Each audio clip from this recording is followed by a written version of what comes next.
Bienvenidos a Reporte Climático. Yo soy Iván Carrillo y este es el espacio periodístico que otorga voz a los científicos de Latinoamérica que desentrañan los secretos del clima y analizan las mejores estrategias para hacer frente a sus alteraciones. Hoy tendremos un programa de altura, pues desde Perú nos acompaña la doctora Beatriz Fuente de Alba del Instituto Nacional de Glaciares y Ecosistemas de Montaña. ¿Cuáles son las características de esos ambientes? ¿Cómo responden al cambio climático y por qué debemos cuidarlos? A continuación, daremos respuesta a esta y otras preguntas aquí en Reporte Climático, periodismo de soluciones para un mundo en constante cambio. Pero primero echemos un vistazo a lo más actual sobre el clima en el mundo. Comenzamos. El punto de no retorno en la crisis climática podría estar a la vuelta de la esquina, de acuerdo con un análisis publicado por la Organización Meteorológica Mundial a finales de mayo del 2021. El documento indica que actualmente hay un 44% de probabilidades de que antes de los próximos 5 años la Tierra se caliente 1.5 grados Celsius. Este aumento de la temperatura es con relación a los niveles preindustriales y constituye el límite establecido en los acuerdos internacionales de cambio climático. Entre 2009 y 2019, el porcentaje de energía generada con combustibles fósiles únicamente descendió de 80.3 a 80.2%, reveló un reporte del grupo REN 21. Esto significa que la humanidad sigue enganchada al petróleo, al gas natural y al carbón, pese a que en la última década las fuentes limpias y renovables de energía han estado más disponibles. En un evento de la Organización de las Naciones Unidas para la Alimentación y la Agricultura, FAO, por sus siglas en inglés, Bill Gates reconoció que los pequeños agricultores producen constantemente innovaciones frente al cambio climático. Ayudarlos a invertir en una agricultura más resiliente es esencial para lograr los objetivos del desarrollo sostenible y evitar una crisis económica catastrófica, dijo el magnate, quien a través de fundaciones ha donado recursos a las causas de la FAO. A lo largo y ancho del planeta, la vida se abre camino en las alturas. Nos referimos a los ecosistemas que crecen en las cadenas montañosas por encima de los 1.500 metros sobre el nivel del mar. Y si hay un país que destaque por este tipo de ambientes, ese es el Perú. En particular, los ecosistemas de montaña en el Perú se mantienen como ecosistemas, es decir, no hay una intervención o una transformación por parte de la gente, sobre todo arriba de los 3.800 metros. Y llegan hasta más de los 6.000 metros, que es el pico más alto que tenemos en Perú, que es el Huascarán. Por supuesto, estos picos y estos niveles más bajos cambian dependiendo de cada país. Los ecosistemas de montaña ocupan el 20% de la superficie terrestre y nos proveen de diversos beneficios. En general, uno de los servicios más importantes es el hídrico. Son cabeceras de cuenca y se capta el agua, de ahí se distribuye el agua, es un regulador de picos. Entonces, si tenemos buenos ecosistemas de montaña y hay una gran lluvia, esos ecosistemas regulan, evitan que haya una inundación repentina, a diferencia de cuando están en una mala condición. Estos sitios proporcionan 80% de los recursos de agua dulce del planeta y además constituyen la fuente de subsistencia de millones de personas. Ahí desarrollan sus principales actividades económicas. En el caso de la zona andina, es súper importante para la actividad ganadera, porque dependen de los pastos naturales. En esta parte del continente, los principales pastizales están en las partes más altas. Tenemos todo un tema alrededor de la regulación de carbono para mitigación y adaptación de cambio climático. En estos sitios tenemos turberas importantes que almacenan en sus suelos grandes cantidades de carbono.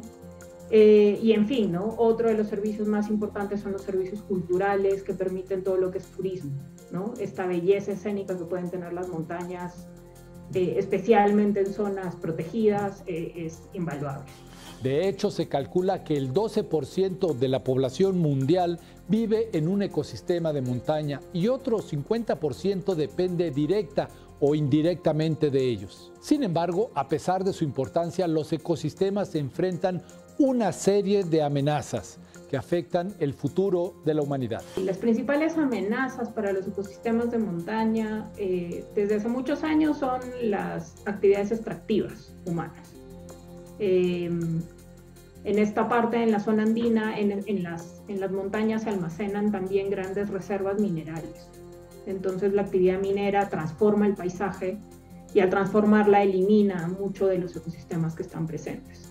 Tradicionalmente, los bosques de montaña han sido ampliamente amenazados para extracción de leña, para consumo y en algunos casos algunas especies que son valiosas también se extraen para fines comerciales.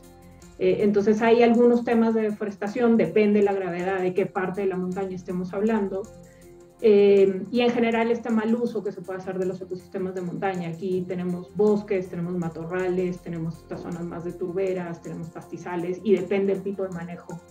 A esta lista se le ha sumado un nuevo enemigo, el cambio climático. Aunque ya sabemos que a nivel mundial ha aumentado en promedio 1 grado centígrado la temperatura, en las zonas de montaña ese es un promedio mundial. En las zonas de montaña esto pueden ser 3 o 4 grados centígrados. Y eso en realidad es muchísimo si estamos hablando de promedios. Entonces, ¿cómo responden los diferentes tipos de ecosistemas de montaña al cambio climático? Es algo que no hemos estudiado lo suficiente. Hay algunas evidencias de este recambio de especies que hay, pérdida de especies, pero esto a su vez impacta en todo este servicio de regulación hídrica. Estas alteraciones golpean de manera distinta a los diversos países y en algunos casos el escenario se pinta muy complicado. Y por ejemplo en Perú, nuestra costa es un desierto. Toda el agua de la costa depende de lo que se captura en la zona de la sierra. Entonces tenemos más de la mitad del país, estamos hablando de más de 15 millones de personas, tal vez 18 millones de personas que dependen del agua que se capta en las montañas. Entonces, el tema de cambio climático y cómo impacta a los glaciares, pero también al resto de ecosistemas de montaña, es fundamentalmente una amenaza para la forma de vida en nuestro país, de la gente de la costa, pero también de la gente que depende y que vive en las zonas de montaña. La problemática se agrava aún más cuando consideramos el papel de la ciudadanía, que muchas veces desconoce lo que está pasando río arriba o corriente abajo. En el caso del ciudadano de la costa, muchas veces está aislado, vive como una suerte de burbuja urbana y no se da cuenta de dónde viene el agua que consume. Y no tenemos suficientes campañas de sensibilización alrededor de eso. Este tema del déficit hídrico es algo que se está empezando a discutir y a reconocer, pero requiere que el ciudadano urbano de la costa sea mucho más cuidadoso en el uso del agua, porque nos va a costar caro en el futuro. Hay ríos enteros que están destinados solamente a proveer agua potable a Lima. Eso afecta gran parte de la sierra, ecosistemas y medios de vida. Ahora, el ciudadano urbano de la sierra a veces tiene la naturaleza tan cerca, pero no sale a verla y tampoco reconoce esa relación, pero es un poco más fácil de trabajarla porque tú ves las montañas y eres un poco más consciente de dónde está viniendo el agua, porque bueno, tienes la lluvia, tienes, ¿no?, como les digo, la naturaleza, pero también hay todo un trabajo que hacer en ese sentido, porque el impacto principal va a ser el tema del agua, sin lugar a dudas, y riesgos de este tipo que incrementa el cambio climático. Sobre los ecosistemas de montaña hay otros efectos del cambio climático mucho más raros, pero también mucho más dramáticos. Perú ha vivido al menos uno de ellos. En Perú, como en todos los Andes, ocurre este fenómeno que le llamamos del Niño. Cada cierto número de años, que ha ido en incremento con el cambio climático, y hace pocos años tuvimos algo que se llamó el Niño costero, que afectó no a la parte alta de la cuenca ni a la parte baja, sino a la cuenca intermedia. Y lo que hizo fue activar quebradas con agua que hace 50 años no había. Y eso provocó una serie de inundaciones sin fin, afectando a miles de personas. Y esto se debió a que no habían ecosistemas que mantuvieran el servicio, la protección y evitaran la erosión. Entonces el problema es que se activa la quebrada, es decir, hay un riachuelo que de pronto se convierte en un río, donde se ha construido en los alrededores, pero además se ha transformado todo y lo único que tienes es tierra. Entonces no solamente llega el agua, sino que llega un aluvión o un huaico, como le decimos aquí en Perú. Hasta ahora hemos visto que los ecosistemas de montaña son extremadamente sensibles a las modificaciones en el clima, pero al mismo tiempo sus características los vuelven una excelente herramienta de mitigación del cambio climático por su papel en la captura de carbono. Hay estudios recientes, tenemos un compañero en Ecuador que ha hecho un trabajo súper interesante sobre esto y ha hecho una revisión bueno, hay varias revisiones que muestran que la zona amazónica ya es difícil que capture mucho más carbono del que tiene, excepto zonas deforestadas que se recuperan. Pero quienes todavía en este tema de cambio climático tienen mucho carbono por capturar son las selvas de montaña, ¿no? Nosotros le llamamos yungas, son un poco más húmedas y estos son bosques frondosos, hermosos, que además mantienen una biodiversidad maravillosa, como los anteojos, que es uno de los emblemas en estas zonas. Ahí juegan un rol muy importante porque son árboles que siempre tienen más capacidad de captura de carbono para estas estrategias de mitigación. Todo esto es posible en la parte oriental de las montañas peruanas.